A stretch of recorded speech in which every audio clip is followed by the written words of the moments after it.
I'm going to introduce David Simmons and Tim Kuehl from WSP. I know that they've got some very interesting research to share with us. Very good, lovely, and yeah, good morning, everybody, yeah, welcome to this session. This is hopefully a lively, engaging session.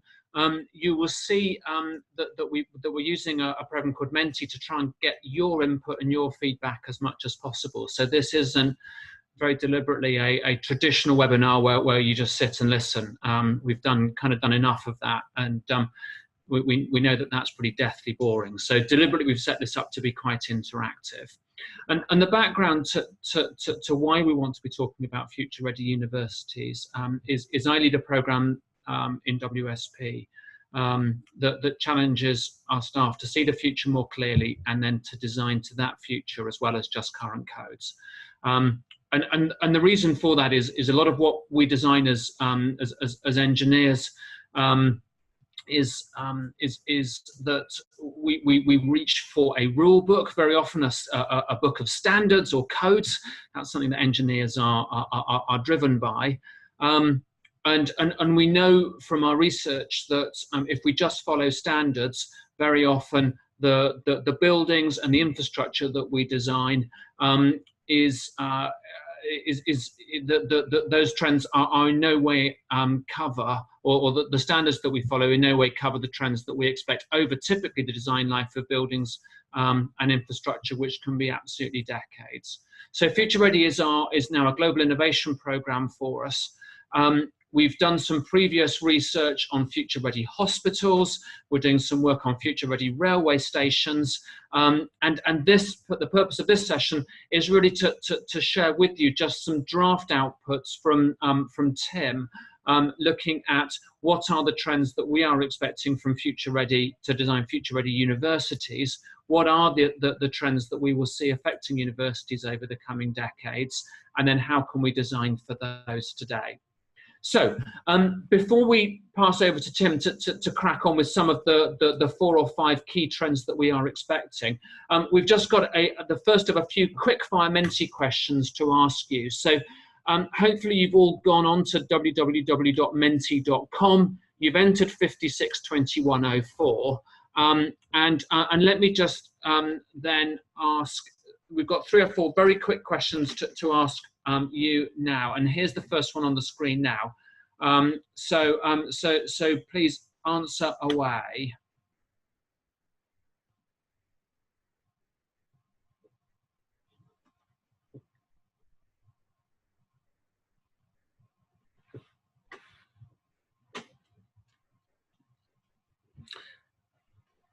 Okay, so there you go. Right away, you can see that if you're just thinking about your estates, you're seeing that yeah, over half of you have estates, or your oldest building is older than 100 years old. So that might be relevant for thinking about the buildings that you're designing today. Okay, so let's then ask the second question. Think of your newest major building. How long do you expect it to be in use for?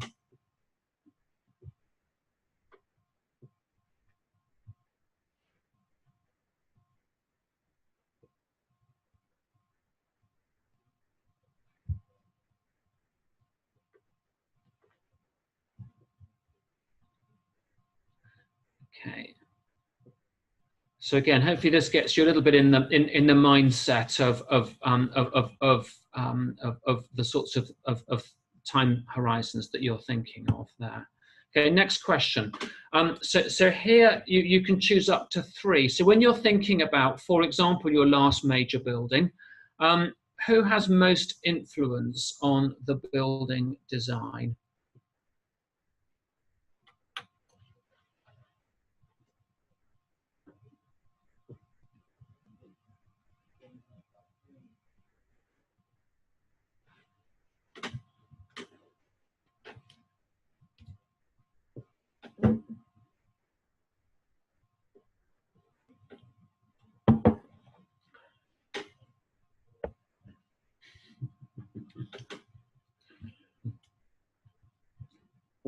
Okay, so again, quite interesting. I love the fact that the quantity surveyor has an important role on that. That's one actually that we see higher on office buildings. It's all the more remarkable, given that we are engineers, that the QS has a bigger influence than the engineer, which I find frankly roundly depressing. And then the last question before we pass over to Tim. Our estates team is focused on the long as well as the short term. What do you, what's your thoughts on that?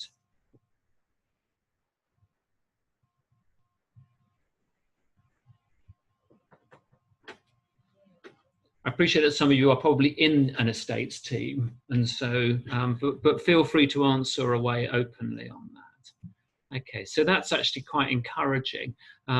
If I take that to a purely private sector, we'd probably have a much more to the right piece of feedback on that. Okay, tremendous, good. Well, look, hopefully that gets you in the mood. Let me now then pass over to Tim and talk you through some of the trends that we're expecting. And I will just shift out of shot a tiny bit so that I'm not dominating Tim's presence. Good morning, everybody. Yeah, thank you for answering those questions. And I think actually the responses you made there are fully in line with our expectations. Just a little bit of context about the university estate in the UK overall. 20% of it is already more than 100 years old. More than half was built between then and 2000, and only about 25% has been built since 2000. And I think it's worth putting all that in context. I started work in 2000, and at the time, mobile phones didn't exist. The Sony Walkman still used a cassette, and PCs were just beginning to get themselves into the workplace. And there's obviously been an enormous shift in the way we work, in the way we learn, in terms of how technology works and assists us. And all of that is in the context of more than 3/4 of the university estate having been built before any of those factors came to the fore. And I was also reflecting just before this call that when I started work again, I'm not quite sure the concept of climate change had really even begun to rear its head. And so again, there's an awful lot of our buildings that have been designed without any consideration of warming climates and more extreme events.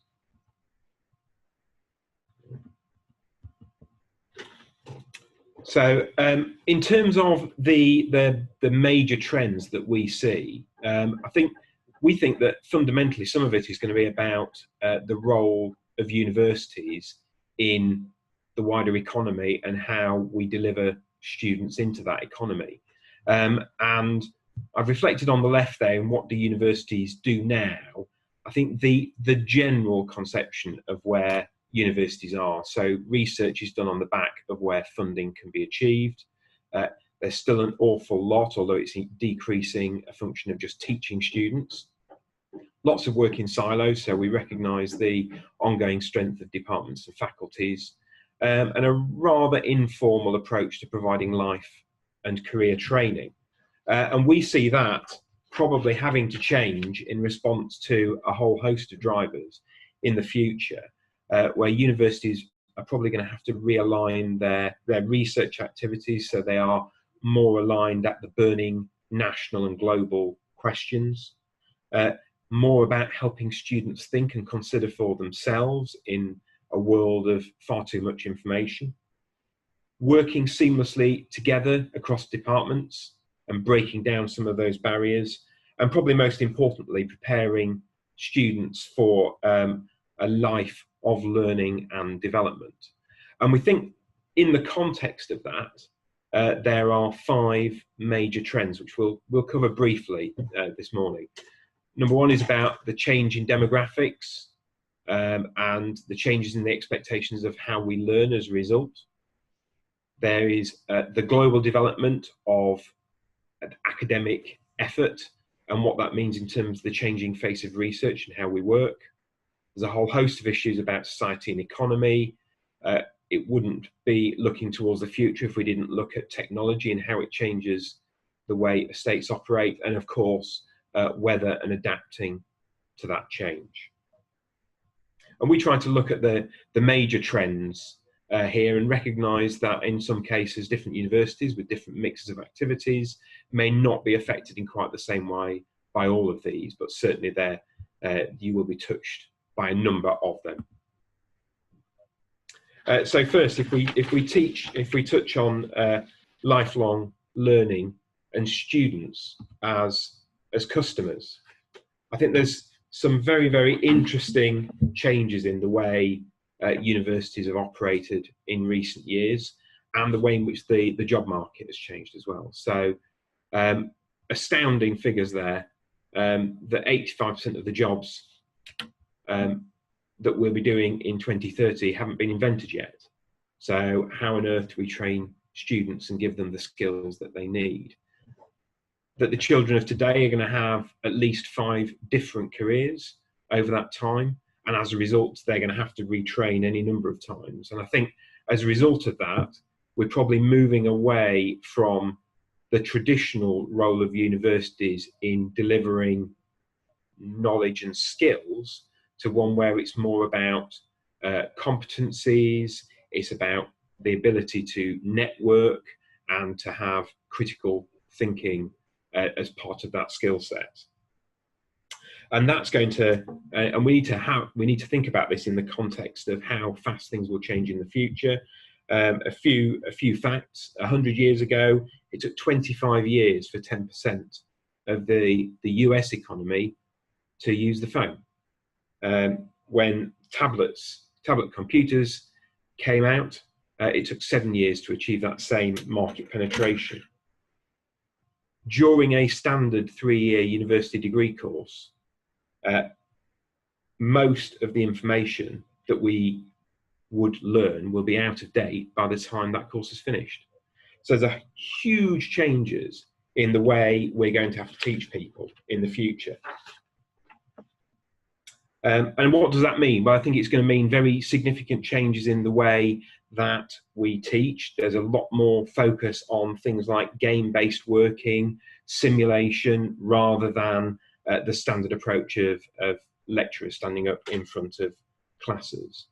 We need to develop people in different ways. The conventional approach to the delivery of students into the marketplace has been one with vertically aligned knowledge, so knowing quite an awful lot about narrow areas of activity. The phrase at the moment that the market uses is creating T-shaped individuals. So that's those with a depth of understanding in a certain area, but having a breadth of capability to work across other disciplines and create those multifunctional teams that create the solutions that we need in the future. And also the role of the campus will probably be even more important as a means by which we deliver a rounded experience to students in terms of developing their innovative skills, entrepreneurial skills, and so on and so forth. And because we're going to be teaching an awful lot more people who are working and training at the same time, we need to be thinking about estates which genuinely are operating in a 24/7 environment.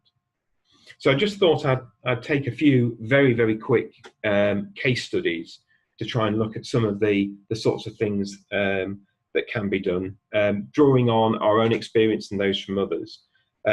We were involved in the Fusion building at Bournemouth University, and the university's intent is to create a fusion between research, learning, and people. And a crucial part of that was the delivery of a building that met those requirements. And one of the most important things that we looked at as part of that design was understanding the role that large open areas, well-lit areas have in terms of students' experience, their ability to innovate, the way in which networking groups work. And we developed significant design interventions to allow extremely large roof lights that would allow us also to have specimen trees within the building. And that draws on issues of biophilic design, which again indicate that if you have good levels of access to nature, plants, trees, and so on and so forth, people would be more productive, less stressed, and more imaginative. At the Moulsecan campus in Brighton, which is a major redevelopment of their estate, we looked at ensuring that the external space was valued as much as the internal space, in recognition that if we get those external spaces right, they again provide people with the opportunity to think and learn in a natural environment where we get those very positive responses. And in reality as well, in a lot of cases, they're much easier and cheaper to service. We don't need to cool them, we don't need to warm them if people are using the facilities outside. And we also then worked hard at making sure that the internal spaces had been engineered in a way that they were flexible spaces over time and space that could be used in a variety of ways. And if we look at the whole estate, look at Salford University, they have been developing a strategy for the next 20 years, looking at how we can develop a sticky campus where students feel that they have access to all of the facilities they need in one place. And that's about making sure we have the right level of communication, that we bleed access to Wi-Fi, to all of the university's IT systems, not just around the campus as a whole, but beyond to the other areas in the surrounding environment that they use. And also planning for electronic vehicles, automated deliveries, autonomous vehicles, and so on and so forth, which means that we can plan for an estate that doesn't have large amounts of parking in the centre, and we can begin to use those areas that would have been otherwise allocated parking in more effective ways. And finally, looking at the technology building, the University of West of England, which includes the robotics centre, and looking there at developing very, very flexible environments that can be remodelled over time to try and address a rapidly evolving teaching approach, so that as the requirements change, we can remodel at low cost and at high speed. And I think that probably covers the first area, considering time. We've got a few questions just around that area. Yeah, and the first one is, how do we best, this is just one choice, David? No, it's a slider. A slider. So ranking your importance about how you believe each of those spaces is important in terms of delivering for future student needs.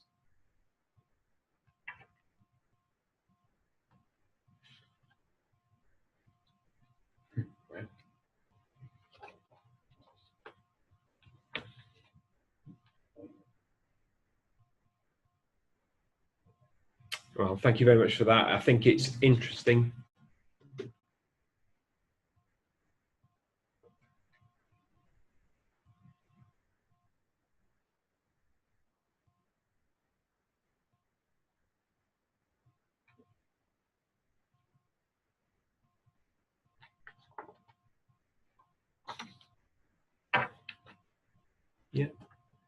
Yeah, thanks very much for that. It's interesting that the 24/7 campus is probably not quite as far on the horizon as we may think at the moment, but I suspect it will be one coming up fast on the rails in the future. And another one, thinking about lifelong learning and the need for us to train people through their lives. Do we design too much for that age group?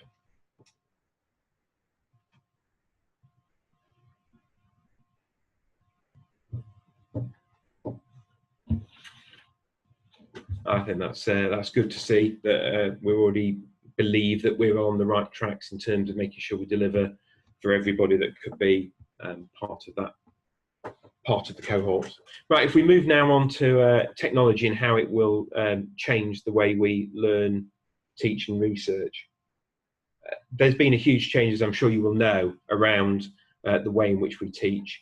Remote and online learning is significantly more important to universities. Campuses are becoming much more data-rich and deeply networked environments. And we think that technology will ultimately reduce the dependency we have on bespoke facilities. I think the really important thing here is looking at teaching facilities, the the movement into blended learning activities where we flip around the amount of information that's provided in lectures versus the guide through the thinking process and the role of critical thinking in those processes.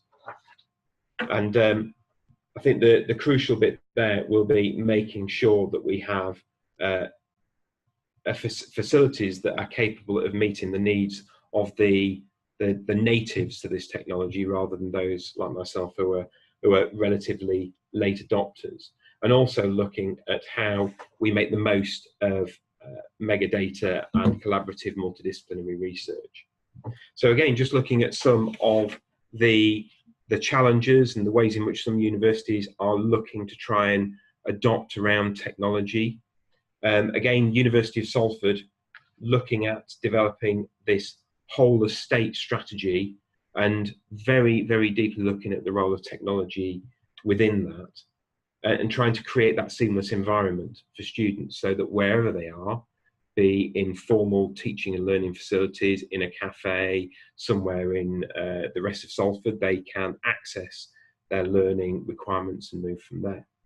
They're looking to become a test bed for the new 5G technology.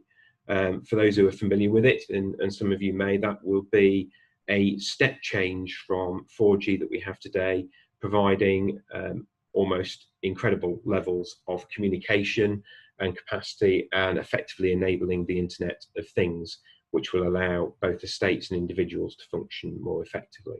I think trying to embrace that from an early stage is vital, and we've looked at ensuring that we develop the ultra-fast digital connectivity as part of that. So the concept of a digital spine and ultra-high capacity server systems that allow the 5G network to function properly.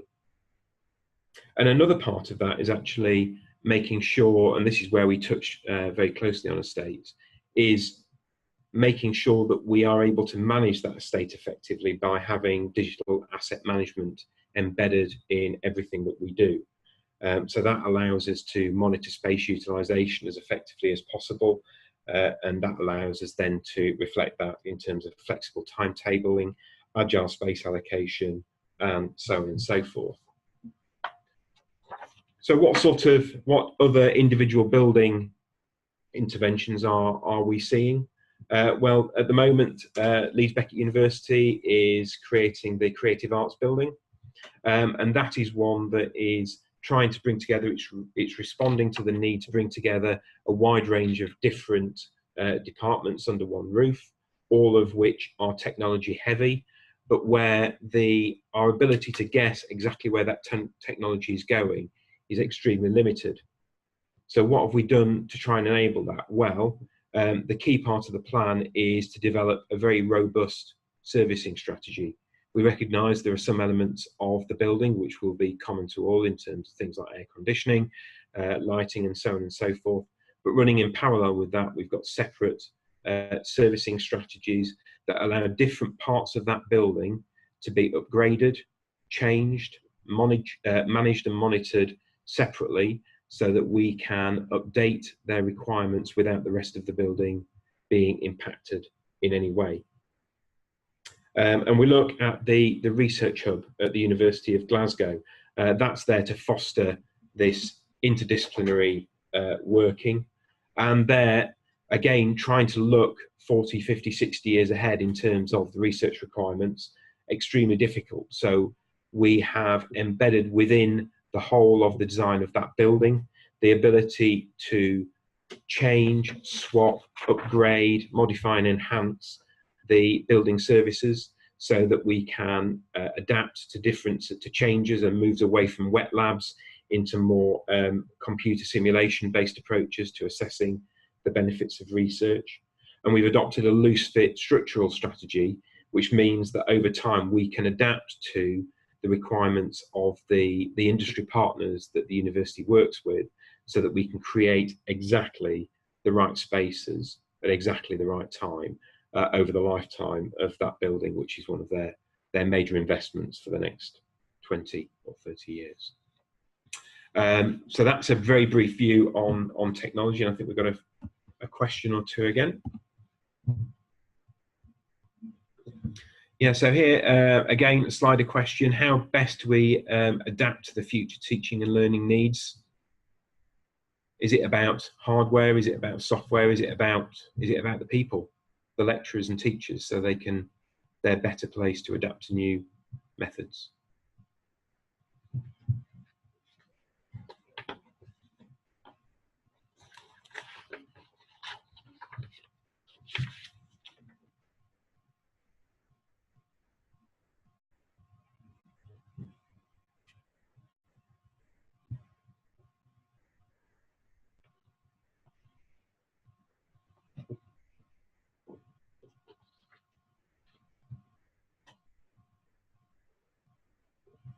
That's brilliant. Thank you for that. I think it's probably quite telling there that the lecturers was probably the most is considered to be the most important part. I would tend to agree. Oh, we missed that one. And then now on to universities and their role in larger society. I think there's an enormous challenge for universities in the future, as we move towards a place where universities work more in harmony with wider industry to develop solutions to some of society's big challenges. I think if we look at overseas, there's probably a more rapid move to very, very close industry working. Samsung is a major sponsor of one of the universities in Korea, and 9% of all of the papers that are delivered from that university are delivered in combination with Samsung as co-funded, co-researched activities. On top of that, if you look at the Eastern Hemisphere, Southeast Asia, China, China's been opening a new university a week, and by 2030, China and India are going to account for more than 60% of all of the STEM students in major economies, and that's compared with only 8% for Europe and 4% in the United States. And that means that there is going to be probably much more significant competition from universities elsewhere for research funds to try and deliver on some of the big questions of today. And universities will need to be more targeted and focused about how that money is actually attracted. So what does that mean? Well, it probably means trying to meet the institutional requirements of major corporates, focusing more closely on the way in which they function, and having research and addressing research needs in the right way. And it means also getting right fit graduates for that. I'm sorry, I've lost some of my notes for this.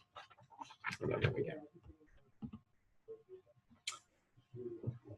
go. So that's going to mean things like knowledge quarters, innovation quarters, and there are a number of those around the country at the moment, in Liverpool, the Queen Elizabeth Park in London, all based around delivering proximity to different functions, NHS trusts, industry, other academic bodies.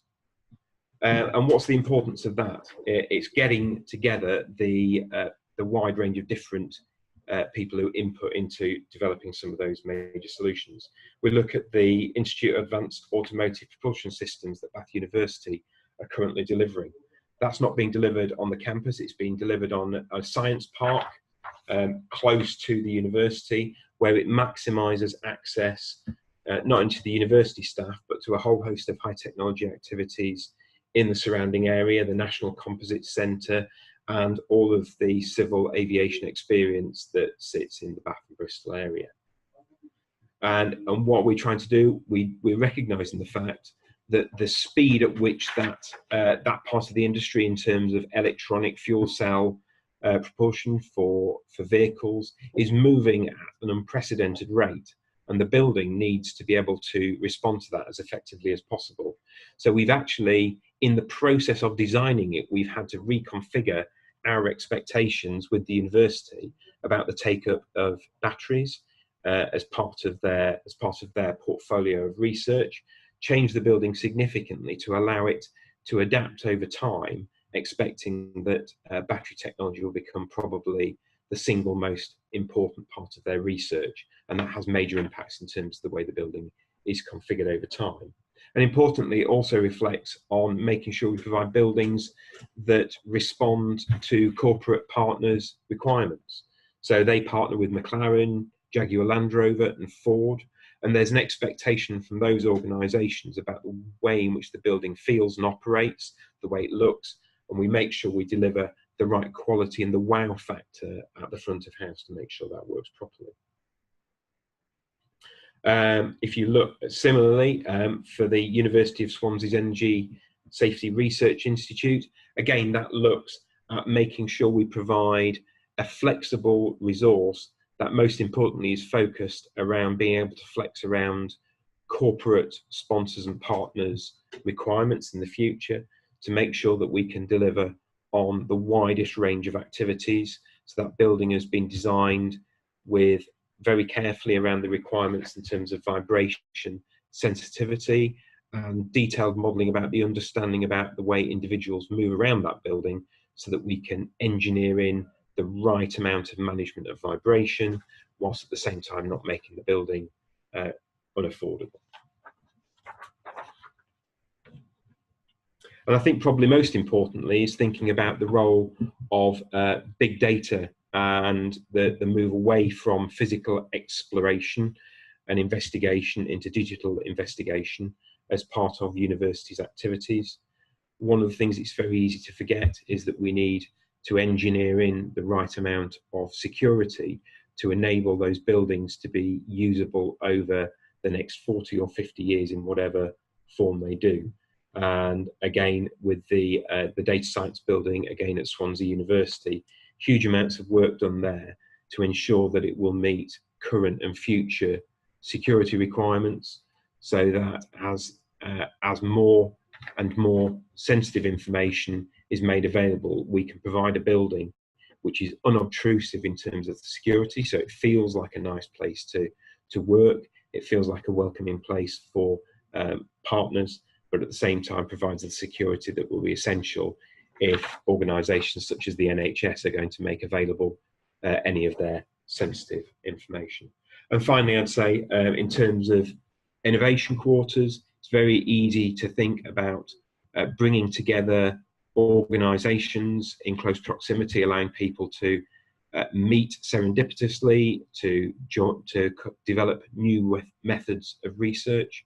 But I think what we need to think about more than anything else, in the context of the Chinese and Indian competition for talent, is that we need to be able to get the right quality of researchers involved in our research. And that means making sure that not only are the campuses and innovation quarters attractive, but they're also accessible, and that those researchers are able to get access to a whole host of other communal activities in terms of getting access to shopping, cultural activities. And as part of that, in Liverpool, we've been looking at making sure that the transport strategy for a much wider area also delivers on the requirements in terms of making it an attractive place to work. I think we've got another question, if David could. Oh, we've done that one. There we are. Yeah, we are. Oh, sorry. Yeah, so there, how do we get universities to help answer those bigger questions? Again, is it super flexible buildings, or is it something else?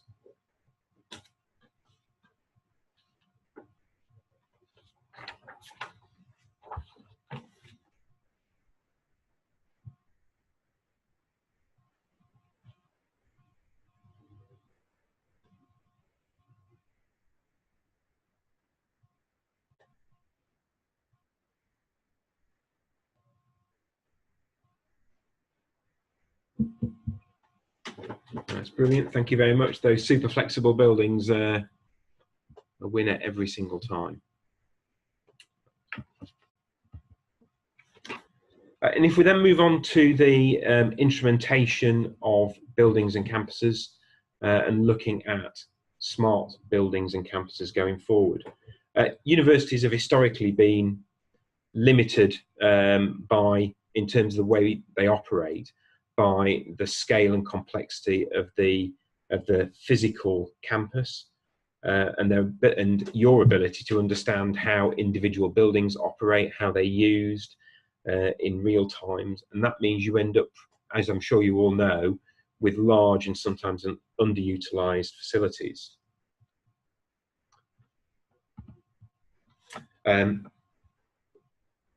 Smart technology, we think, is going to be the way in which universities can significantly reduce the impact of the challenges of trying to manage very, very significant physical estates.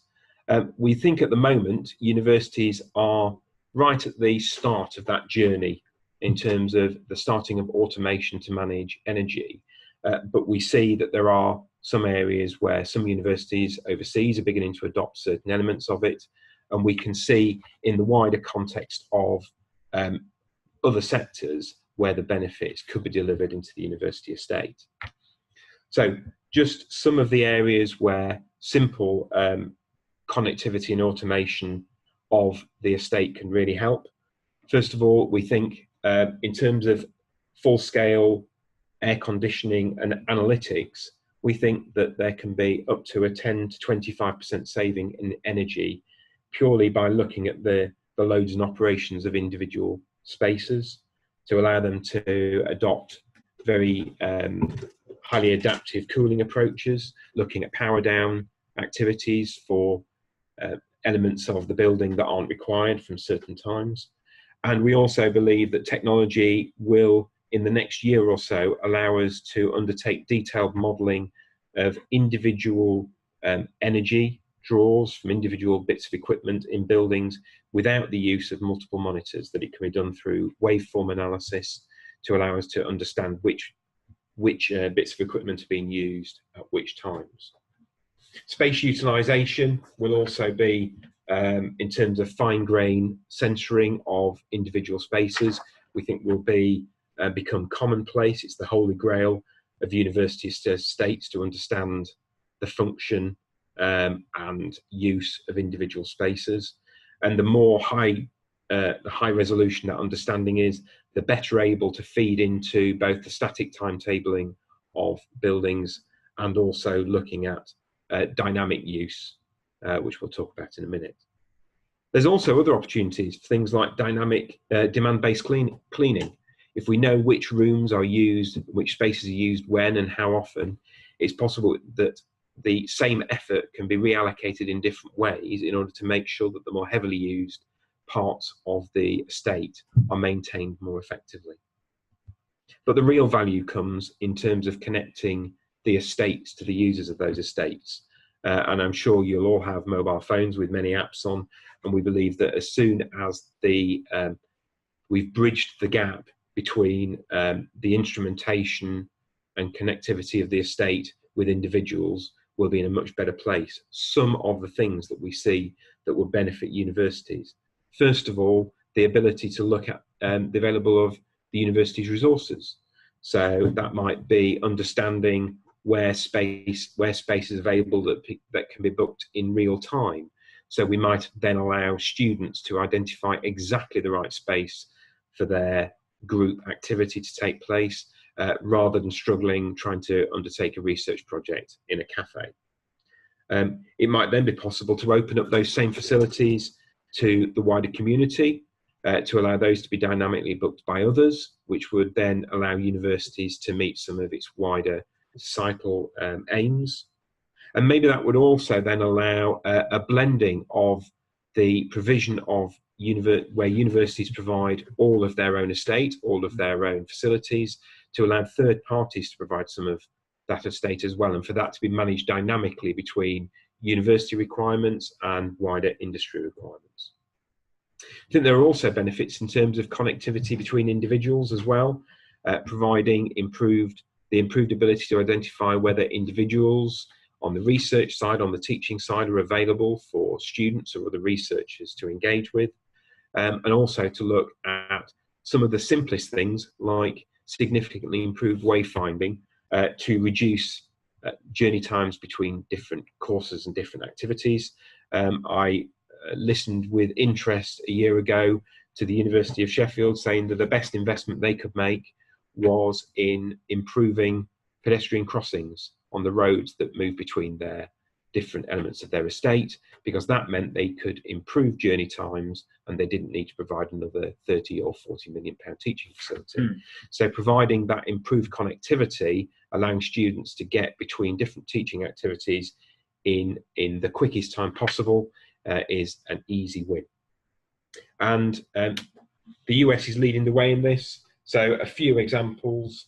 For example, the University of Michigan has got self-driving shuttle systems that allow people to move around the estate easily. University of Minnesota has got 300 digital signboards to improve wayfinding. Keele University has got a smart energy network demonstrator that looks at how the entire facility can be managed in terms of energy production, energy use, water use, and so on and so forth, including things like allowing electronic vehicles to be used as temporary storage facilities for excess power when it's being generated but not required. And we've seen one or two projects in the UK in terms of smart labs, one at Coventry University, where technology allows a major 200+ seat laboratory to be managed in the most effective way possible, to give students wayfinding, to know exactly which desk they're going to go to have bespoke training facilities and tutoring provided by earpieces and dedicated tablets, which means that we can use those facilities much more effectively and much more actively. And if at the other end of the spectrum, in Australia, Curtin University is using almost 1,600 cameras to look at facial recognition of students on the campus to understand motivation, mood, use of buildings, study patterns, and so on and so forth, to try and improve the learning facilities over time. The opportunities are literally endless on that front.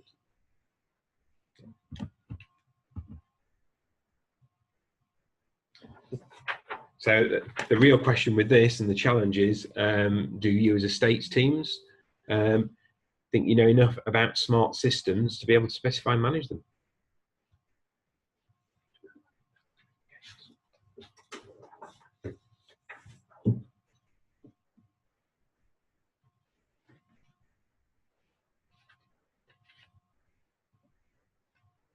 I think that's a resounding no.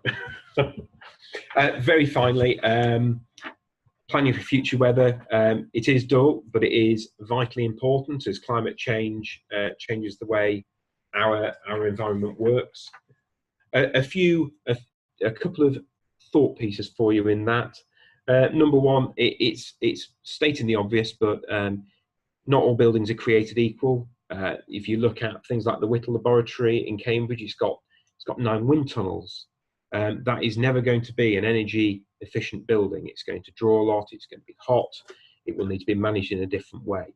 What we have found and worked with Manchester University and with Birmingham University is taking a look at the estate as a whole is a much more effective way of moving towards a low carbon, zero carbon, low energy strategy, making the most of the opportunities that individual buildings offer, rather than sticking to trying to achieve certain performance targets for every building, regardless of its configuration and use. We think that's a very important way of moving forward and having bespoke systems by which universities look at their estate. And also making sure that we provide for the intensification of use over time of the estate. For example, the photograph there, a building on Bristol University's estate with a blue roof, that meant they were able to build on the entire area, the entire footprint of that area, and make best use of the land they had available whilst managing the potential impact of future rain events.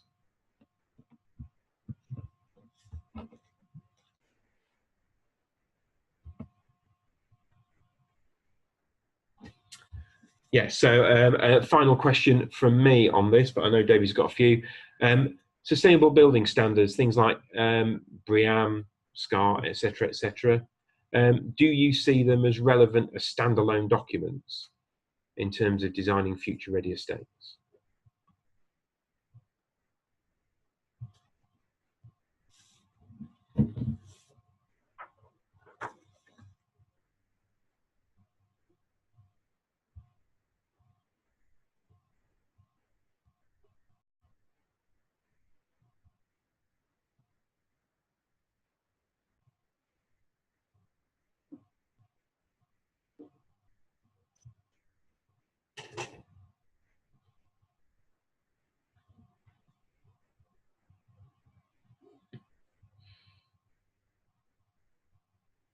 Brilliant. Okay, Thanks great. for that. Thank you. And then just last couple, just as we're wrapping up. Mm-hmm. Tim, obviously, one of the things that we spend quite a lot of time thinking about is that healthy tension between capital and maintenance budgets. So here's just 4 questions for you, as well, just using the slider. In terms of, do you disagree or do you agree with these statements?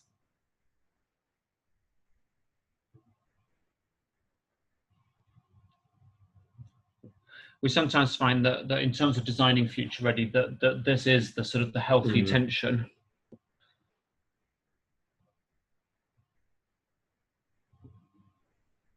That's and I suppose when we're thinking about the capital budget more than lowest cost, dare I say it, that's sometimes where our friend the quantity surveyor comes in. The definition of value engineering is not necessarily the same for everybody. So, okay, yeah, interesting. And probably, yeah, as you can see, some of the answers there, some quite interesting areas. Okay, so I think here this is an opportunity to say. So Tim has gone through 5 key trends. We could have cut them into a different way. Just questions for you then. This is a tiny bit more constant, but which would you say are the most important ones in terms of from your perspective? So you can just get a chance to order these, I think. If the technology works. Yeah. There you go. So you select the ones from the Dropbox, and then you can then sort of put them into an order.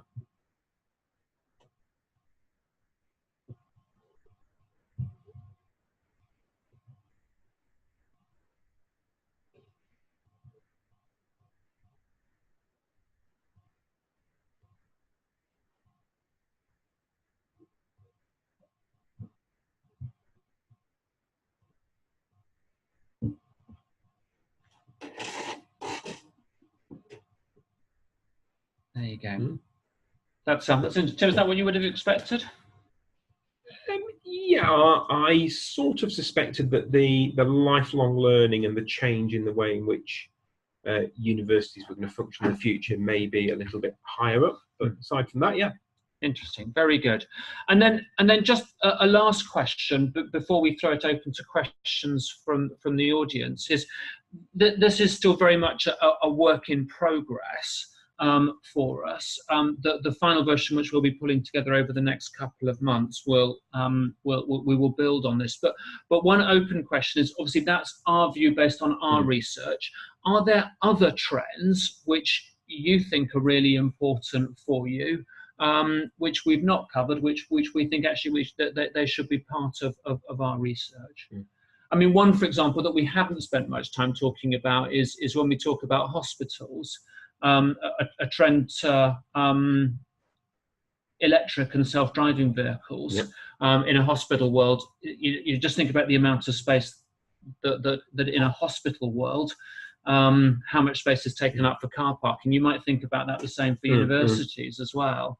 In a self-driving vehicle world, you don't need as much car parking. So that will certainly be a trend for the medium term for estates.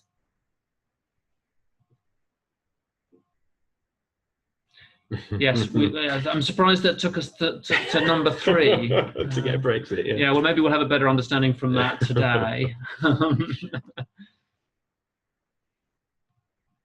Yeah, and reduction in income. Yeah, that's an interesting one as well, with the government review ongoing, potentially as well. Ooh, And skills gaps. Yes, that's interesting. Yes, I think the one about the change in the way the estate's going to work over time is going to be an interesting one when buildings have been designed to have cooling when they're not occupied in the evening. So there's going to be some interesting debates there. Very good. Lovely. Thank you very much. Well, let's leave that open. So if any other sort of points come in as well as we're going through any Q&A, but that, ladies, gents, was everything that we wanted to cover. And thank you for your participation. I hope that was interesting to be engaged and actually be part of creating the research. And Claire, can we pass over to you just to take a quick look through the questions? Yeah, we haven't had any questions, although I did have one, which I just typed into the question box. So I would maybe start with that one. I know that there is a trend a little bit at the moment towards 24-hour campuses. And there's a slight question around the environmental impact of that, how worthwhile it is. And the thinking, if we're going to be more virtual, if we're going to be working more off-site, should we really be focusing on a 24-hour campus, or should we really be looking much more at, what the infrastructure will look like in the future and whether that will be more virtual? Yeah, it's a good question. I think there's a challenge probably over the next decade where we still haven't broken down the barriers of people preferring to be able to work together physically rather than virtually. And I think that over time, as the generation that's been brought up with social networking moves through the academic system and into work, then I think the concept of not necessarily having to have a 24/7 campus may be possible. But at the moment, if we're dealing with retraining and people feeling the need to be physically in a space, then I suspect we will be tied to that in the near future. And then over time, it will actually begin to change and move back towards a more conventional operational timetable. Okay. There's a comment here from someone saying that they don't think 24/7 is the correct solution, and are looking at keeping a smaller number of buildings open, but supporting them for longer, the resourcing. Yeah, I think again, I think it depends on the nature of the university and the service it provides as to how they function. I suspect we won't have 24/7 laboratories necessarily all the time, but some of the more general all-purpose teaching and learning facilities are the ones that would be most effectively kept open, not necessarily 24/7, but maybe 27 or something along those lines. Keith Slate has just made a comment that big data will demonstrate there's limited demand for 24/7 use. Mm-hmm. I had another question. It was based really on, given that your comment that young people will change career up to 5 times, possibly more, within their career. Do you think that universities will continue to exist as they currently are, or do you think that learning or retraining is more likely to sit within businesses and the community rather than a specialised institution kind of specialising just in that? I think it's a hybrid model. Well, I think there's 2 parts to it. Number one is, I think in the future, and a number of the comments talked about sort of, the post-Brexit world and so on and so forth. We know there's going to be a lot more competition for generic teaching functions. There's probably going to be a separation between the universities that are able to survive and thrive in doing significant amounts of research against those that become purely teaching facilities. I think the question will then be whether or not those purely teaching facilities, whether their best role is to both provide the teaching material and deliver that material, or whether there are better providers to deliver it, but they are the universities are the content providers. It's a very difficult one. I mean, we know that a lot of big corporates are moving down the line of having their own universities to train to train their individuals. Whether or not there's capacity and ability for a significant proportion of the economy to do that, I doubt. So I think they'll still be there, but whether or not you've got Professor X stood up in front of students to provide his training material, I don't know. I can imagine there will be some intermediaries come along to actually communicate that material over time. I think you've given everyone a lot to think about. Thank you again, David and Tim. Thank you for leading that, for leading us in that. Some very interesting questions in there to go away with, and it looks like everybody needs a lot more training into how to deal with future-ready campuses.